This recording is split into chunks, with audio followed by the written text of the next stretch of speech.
In this lesson, I'm going to explain the Photoshop video workflow. Now, I've kind of alluded to the workflow already when I outlined what's covered in this course, but I'm going to go into it in more detail now. The first thing you do is that you bring assets into your project. And what's different about Photoshop versus typical video editing software is that when you add assets to the project, they go directly into the timeline. When you work with typical video editing software, when you import assets, they reside in kind of a holding pattern. In Premiere Pro, that's called the project panel. And then you put them in the timeline. But here they go directly to the timeline.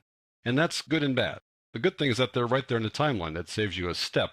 But the downside to that is that they typically go in the timeline in the wrong order. And sometimes they're layered one above the other, and you don't necessarily want them layered one above the other. But fixing that is no big deal, because the next step is that you arrange and rearrange clips in the timeline.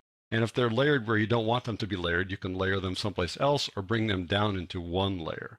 So while that may be a little bit inconvenient, it ends up being fairly simple to fix it. Now the next step is to trim clips on the timeline. Now you know when you shoot video, there's lots of times stuff inside the video that you don't want the public to see. It's shaky camera moves or out of focus or things that people say that really are not important to the story. You just trim that stuff away. You can shorten clips from the end or the beginning, and that's a typical way that you trim things down. Let's say you also do something like a 10-minute interview. And all you want are, let's say, two 15-second sound bites, two little clips out of that 10 minutes. You can then cut the clip in several places and remove the stuff you don't want. So trimming clips in the timeline is fairly straightforward. After that, you can change clip speed. You can have slow motion clips, fast motion clips. And it's important to do that at this point because when you change clip speed, you actually physically change how long they are. It makes the project longer or shorter. So it's good to get that out of the way at this point. Once that's all settled down, you can put transitions between video clips. And those transitions in Photoshop are very limited. They're only crossfades. That's when you fade from one clip to another. There are sort of variations on a theme. You can fade to white, fade to black, fade to a color, or do a typical crossfade, but you have only crossfades at your fingertips inside Photoshop.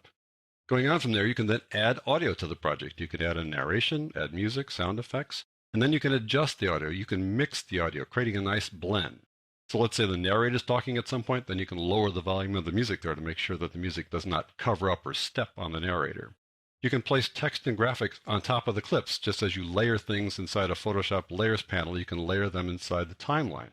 You can put text above your clips. Let's say you can identify somebody in the clip or a location in the clip. You can add graphics like a logo or some kind of artwork, and they just reside above the clip for however long you want them to be there.